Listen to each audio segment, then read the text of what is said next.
All right, here with the first video of the day, we're going to talk about Trump getting COVID again. He seems to be doing pretty well, according to doctors. Some of the mainstream media don't seem to think he's doing super well. Jim Acosta was just like, yeah, he wouldn't stop for a question, so he's fatigued and he's a bully. It's like, what'd you want, Jim? Did you want him to, like, kiss you? Did you want him to cough on you? What'd you want? He was going to the hospital. What's wrong with you, bro? Up first, though, on Breitbart, we got Donald Trump releases the video as he fights coronavirus. I think I'm doing well. This is over at the White House before he went to the hospital, saying he's doing pretty good. And then, we got Trump's transition to the hospital onto Marine One, the helicopter. Just so you guys know, the helicopter. We got President Donald Trump will transfer to Walter Reed Military Hospital for several days out of an abundance of caution, the White House announced on Friday. And yeah, a bunch of mainstream media is just going nuts, just being like, oh, he's getting real sick. It's starting to get of grave concern. Like, it's like, what are you guys talking about? Chill. I'm going to believe what the doctors say, probably. You guys told me to listen to doctors. And now you don't want me to listen to doctors. You want me to listen to you? Because the doctors are saying something completely different. So, what? We got Trump campaign manager also, Bill Stepien, becomes latest aide to test positive for COVID after attending Amy Coney Barrett's super spreader event. And helping prep the president for the debate alongside Chris Christie, who is now waiting for his own test results. Yeah, this is one of the sites that's basically claiming, hey, it's Amy Coney Barrett's super spreader event that, got everybody sick. It's like, okay, well, we'll get into the debate and we'll probably see why that was actually the spreader. But first, Donald Trump's campaign manager, Bill Stepien, has tested positive for COVID-19, joining at least 7 figures in the president's inner circle who became infected after attending Amy Coney Barrett's ceremonial nomination to the Supreme Court last weekend. Stepien received the results of his test on Friday night, Politico reported, citing a senior campaign official who said he is suffering mild flu-like symptoms. The 42-year-old campaign manager had traveled to Cleveland from Trump, blah, blah, blah. Doesn't really matter. Says, we were seen in close proximity to the president's top aide, Hope Hicks, who also tested positive. I mean, hey, people are going to get it. We got great medical care, especially for the president, so like I said, I'm not worried about them beating it, especially with the survivability rate of 99.96%. I'm not real worried. But Twitter just wants to just go nuts, and boy, the death threats against the president and wishing him to just stay ill is just insane and completely negative. That's why I keep saying Twitter's just a cesspool of negativity. And that's where it festers and grows. Oh, we also got 11 who worked on Cleveland debate are diagnosed with COVID as Chris Wallace says Donald Trump and his family arrived too late for tests and refused to wear face masks. And Fox News stars including Lachlan Murdoch are now being tested. So 11 people involved with setup and planning Tuesday's debate have COVID. Chris Wallace, the host of Tuesday's debate, and the president said the president was not tested. Well, I'm pretty sure they could have had some form of test that they could have given him. They were like, oh, yeah, we're just going to do it on the honor system. What? Just do a slight test. The president tested the day before the debate, and it was negative. So the fact that it was now positive 2 to 3 days after the debate, especially when the incubation period is 2 to 3 days, it almost seems Occam's razor would probably suggest that it was the debate that actually did it. And this honor system, Chris, I think you might be fooling yourself a bit here. They say shortly before their announcement, Wallace on Friday afternoon told his Fox News colleague Bill Hemmer that the Trump party was not tested. There was an honor system when it came to the people who came into the hall from the two campaigns, Wallace said. Wallace arrived in Cleveland on Sunday in time to be tested. They couldn't be tested by the clinic, Wallace said. They didn't arrive until Tuesday afternoon, so for them to get tested, there wouldn't have been enough time to have the test and have the debate at 9 that night. They didn't show up until 3, 4, 5 in the afternoon. Well, which is it, Chris? Was it 3? Was it 4? Was it 5? Because a matter of 2 hours is a lot. If they showed up at 3, that means they probably would have had an extra 2 hours to do the test. If they showed up at 5, I mean, that seems a bit more understandable. You only have 4 hours. But with 6 hours, which is it, Chris? Is it 3, 4, or 5 in the afternoon?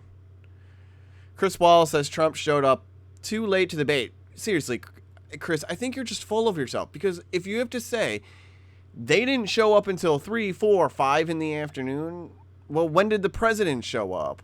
You're just saying some of the campaign. President probably could have showed up at 3 o'clock in the afternoon.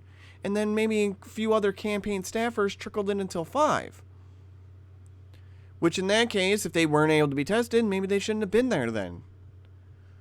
Simple as that. There's easily a way to get around this, and you have simpler tests you could have just given the president. There's antibody tests. I know it's not as efficient, but it's something. Come on. Chris Wallace, Trump arrived too late to be tested in Ohio. Oops. In Ohio before debate, relied on honor system. Yeah, Chris, I think you're full of yourself. Says they didn't show up until 3 o'clock, 4 o'clock, 5 o'clock in the afternoon. There was an honor system. It's like, but when did the president show up? When did Melania show up? When did the kids show up? Like, I guarantee you the kids were going to show up around 5, not 3. I guarantee the president would probably show up at 3. What if he actually did get tested at there? Oh. What if Chris is just lying? Because that's what the mainstream media does. They just seem to lie. So how can I trust you, Chris? How can I trust you when you're saying so many different times? It's a little hard to. Trump is actually now taking Regeneron and Remdesivir whatever therapy for coronavirus diagnosis. Ex-White House doctor explains. The president was taken to Walter Reed Medical Center out of an abundance of caution Friday night. So yeah, he's being treated. He's taking some, I believe there's some experimental for coronavirus, but it does help with, SARS and there was one other. It was like MERS and SARS and something else. But it kind of just more helps with the symptoms of coronavirus, not necessarily the mortality rate of it. So I guess it's just more something to help with the president, overcome it. Just, get through the symptoms. He can overcome it. I guess, people can be healthy within what? It was like 9 days, 11 days or something like that. It cuts it down to like 4 days. Or cuts it down by 4 days. So he could be fine within a week, 9 days. Maybe sooner. So who knows? Says the other drug, Remdesivir, he explained, stops viral replication. So we're blocking the virus that's already in his body, and we're preventing the replication of the virus with the Remdesivir. That word is making me just tongue twisted for the rest of the sentence. Says Jackson, who helped design and build the presidential wing at Walter Reed, predicts that Trump will spend 3 to 4 days there. Okay, seems pretty good. We got Newsweek saying Remdesivir treatment for Trump costs more for an average American than what he reportedly paid in taxes, which is just completely false. It's completely false. When you actually dig into it, Trump actually paid a credit of almost $7.5 million that he already had just ready to be paid on the taxes. So he did have to pay something though, so he had to pay $750. That's pretty much it. That's what it comes to. But they're so focused on the $750, they couldn't be bothered to read the whole New York Times article, which listed at the very bottom of what he actually paid. But you got to get through that paywall too. People don't get through that paywall, so they just read the headline and whatever the first paragraph is, and they think they know absolutely everything. Newsweek. Oh, you fake news. Oh, we got from Daily Mail, Trump's vitals are very concerning, and the next 48 hours are critical. White House source reveals minutes after doctor claimed he was doing well in briefing where he refused to give answers to key questions and said he was diagnosed Wednesday. Well, it sounds like, really, and then once you actually read the article, it's much different. Really, it was just the doctors came out, talked for about, 10 minutes, and then they went back inside to go do their job. Okay? Well, let's read on. It says Donald Trump is in critical condition with his vitals very concerning. The White House revealed after a press conference where his medical team described him as doing very well and ready to go home. Well, is he in critical condition and it's very concerning, or is he doing very well and ready to go home? You have very contradictory things in the first paragraph. It says the president's vitals over the last 24 hours were very concerning, and the next 48 hours will be critical in terms of his care. Basically saying, okay, it's the president, he has coronavirus, we're very concerned about the president and his vitals, so last 24 hours, okay, and then over the next 48 hours, we're just going to keep him, and it's critical, it's a critical time period to make sure he doesn't get more sick. But the way that the Daily Mail framed it is as if he's, like, in critical condition, and it's very concerning, like he's not going to live or something. It's like, whoa, Daily Mail, chill.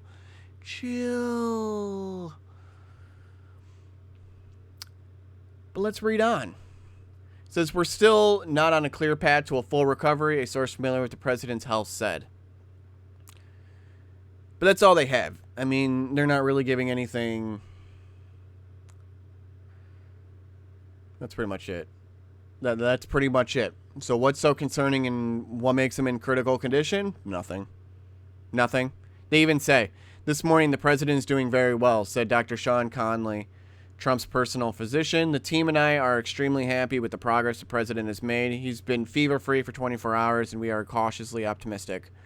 So how is he in critical condition and very concerning? Boy, your framing is awful, Daily Mail.